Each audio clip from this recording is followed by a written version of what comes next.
Құрметті білім алушылар, туризм инфрақұрылымы курсымызды жалғастырамыз. Екінші дәрісіміздің тақырыбы туризм дамуындағы туристік инфрақұрылымның рөлі. Дәрістің мақсаты туризмнің тұрақты дамуы мен инфрақұрылым арасындағы байланысты түсіндіру, туристік инфрақұрылымның негізгі элементтері мен олардың туризм саласына әсерін анықтау, аймақтық және ұлттық деңгейде туризм инфрақұрылымының рөлін бағалау, Қазақстандағы туризм инфрақұрылымын дамыту бағыттарын қарастыру. Дәрістің жоспары: бірінші, туристік инфрақұрылымның туризм жүйесіндегі орны. Екінші, туристік инфрақұрылым элементтері және олардың қызметтері. Үшінші, туризмнің дамуына инфрақұрылымның әсері. Төртінші, аймақтық және ұлттық деңгейдегі туризм инфрақұрылымының рөлі. Туристік инфрақұрылым бұл туристік қызмет көрсетуді, демалысты, қозғалысты, туристерді қауіпсіздігін қамтамасыз ететін материалдық, техникалық және әлеуметтік объектілер мен қызметтер жүйесі. Туризм жүйесінде инфрақұрылым орталық рөлді атқарады. Себебі ол туризмнің негізгі компоненттерін, ресурстарын, кадрларын, маркетинг, басқару өзара байланыстырады. Туристік өнімнің қолжетімділігі мен сапасын қамтамасыз етеді. Аймақтың туристік тартымдылығын анықтайды.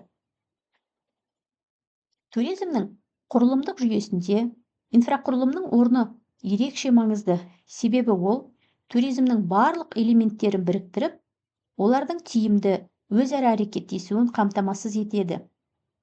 Туристік инфрақұрылым туризм жүйесінің негізгі тірек компоненттерінің бірі болып табылады. Туризмнің құрылымдық жүйесін қарастырайық. Табиғи және мәдени ресурстар. Бұл дегеніміз туристік әлеуеттің бастапқы базасы ретінде табиғи ландшафтар, тарихи ескерткіштер, мәдени мұралар алынатындығы. Туристік инфрақұрылымда туристердің келуіне, демалуына, қозғалысына және қауіпсіздігіне жағдай жасайтын барлық объектілер мен қызметтер кешенін айтамыз.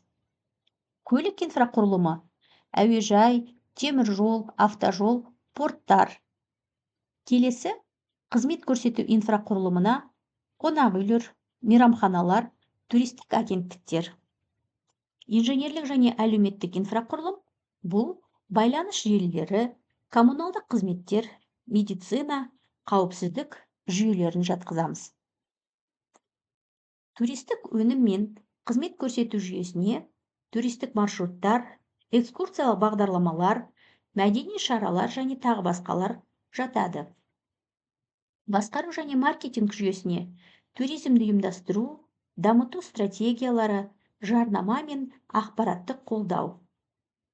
Кадрлық және білім беру жүйесіне туризм мамандарын даярлау, қызмет сапасын арттыруды кіргіземіз. Туристік инфрақұрылым туризм жүйесінің байланыстырушысы және қамтамасыз етуші буыны. Ол болмаса, тіпті ең тартымды туристік ресурстарда толық пайдаланылмайды. Сондықтан, туризмді дамытудың негізгі шарты инфрақұрылымды тиімді жоспарлау, жаңарту және аймақтық ерекшеліктерге бейімдеу. Туризмнің құрылымдық жүйесінде инфрақұрылымның орны. Біріншіден, бұл табиғи мәдени ресурстар, яғни көрнекі орындар, табиғи нысандар. Олар қолжетімді баратын жерге жету, қолжетімді қамтамасыз етілетін жағдайларды түсіндіреді. Туристік қызмет көрсету. Мұнда орналастыру, тамақтандыру, көлік жататын болса, олардың инфрақұрылымдағы рөлі ретінде сапалы қызмет пен жайлылықты қамтамасыз ету жатады. Туристік ұйымдар бұл туроператорлар мен турагенттіктер. Олар операциялық қызметті қолдап отырады. Мемлекеттік және жергілікті басқару бұл да туризмнің элементі. Туризм саясатын жүзеге асырып, лицензиялау жұмыстарын жүргізеді. Осы арқылы туризмнің дамуы үйлестіріледі.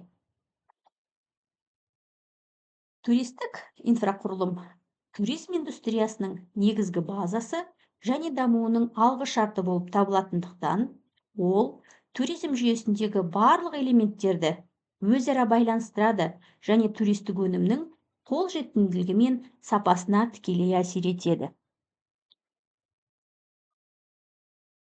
Туристік инфрақұрылымның негізгі элементтерін бірнеше топтарға бөлеміз. Ең бірінші, көлік инфрақұрылымына тоқталатын болсақ, бұл туристердің қозғалысын қамтамасыз ететін жүйе. Негізгі қызметтеріне туристерді баратын жеріне жеткізу, туристік бағыттардың қолжетімділігін қамтамасыз ету, ішкі және халықаралық туризм байланыстарын дамыту. Негізгі объектілеріне автожолдар, теміржолдар, әуежайлар, теңіз және өзен порттары, қоғамдық көліктер, жалға берілетін автокөліктер, трансфер қызметтері жатады. Туристік инфрақұрылымның келесі бөлігі бұл туристердің уақытша орналастыруға арналған объектілері мен қызметтер жүйесі. Туристерді уақытша орналастыруға арналған объектілердің ең негізгі қызметтері туристердің тұруын, демалуын және тұрмыстық жағдайын қамтамасыз ететін объектілер. Қосымша қызмет ұсынады: тағам, ойын-сауық, конференциялар өткізу. Негізгі объектілеріне қонақ үйлер, мотельдер, пансионаттар, демалыс базалары, хостелдар, туристік лагерлар, санаторийлар жатады. Тамақтандыру инфрақұрылымына туристерді сапалы және қауіпсіз тамақпен қамтамасыз ету жүйесі жатады. Олардың көрсететін қызметтері туристердің физиологиялық қажеттіліктерін өтеу, ұлттық тағамдар арқылы мәдени тәжірибені жіберу. Негізгі объектілері мейрамханалар, кафелер, асханалар, барлар, тамақты жеткізу қызметтері. Келесі рекреациялық және ойын-сауық инфрақұрылымы. Бұл туристердің бос уақытын тиімді және қызықты өткізуге арналған кешендер. Олардың атқаратын қызметтері демалыс пен сауықтыруды қамтамасыз ету. Туристік әсерді күшейту және аймақтық тартымдылықты арттыру.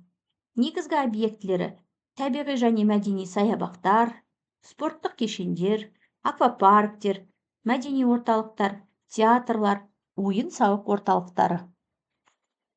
Келесі коммуникациялық және ақпараттық инфрақұрылым. Туристердің ақпарат алуын және байланысын қамтамасыз ететін жүйе. Олардың қызметтеріне туристік ақпарат ұсыну, анықтамалар беру, карталар, гид қызметтерін жүзеге асыру. Интернет байланыс, броньдау, төлем жүйелерін ұйымдастыру. Негізгі объектілеріне туристік ақпараттық орталықтар, онлайн платформалар, мобильді қосымшалар, Wi-Fi, төлемдерді қабылдау және броньдау жүйелері кіргізіледі. Келесі инженерлік және коммуналдық құрылым. Бұл туризм объектілерін үздіксіз қызметпен қамтамасыз ететін техникалық жүйелер.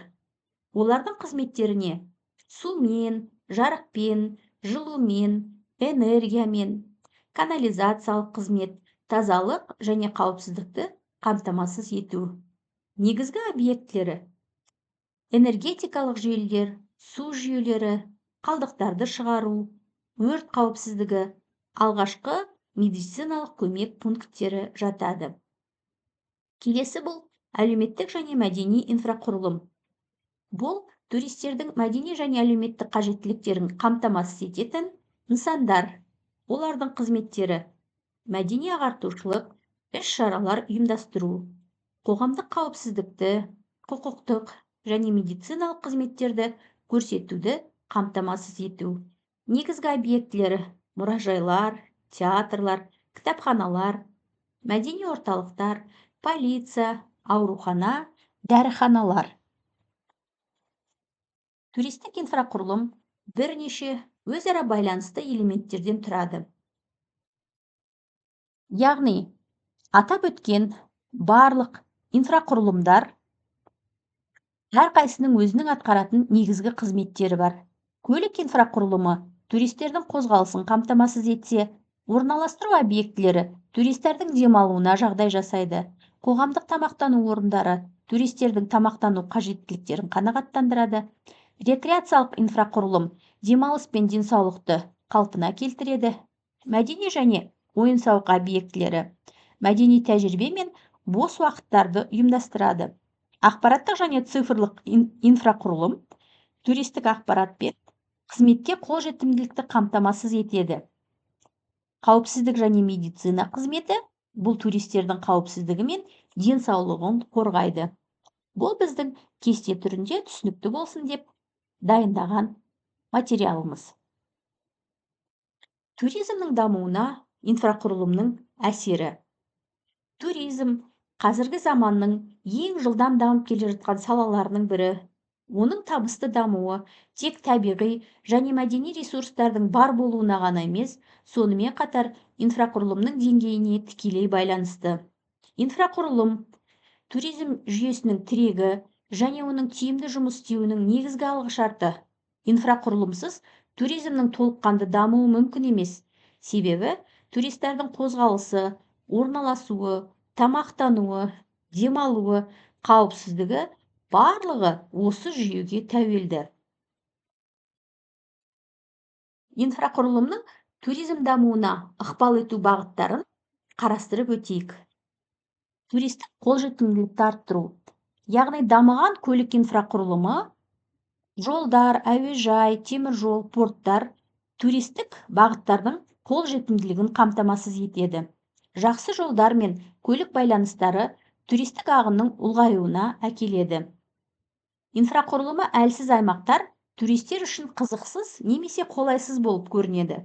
Мысалы, Алматы Шарын шатқалы бағытында жол сапасының жақсаруы шетелдік және ішкі туристер санын айтарлықтай арттырғанын көрсетеді. Туристік қызмет сапасын жақсарту. Қонақ үйлер, мейрамханалар, ақпараттық орталықтар және инженерлік желілердің дамуы қызмет көрсету деңгейін көтереді. Қызмет сапасы туристік өнімнің бәсеке қабілеттілігінің басты факторы.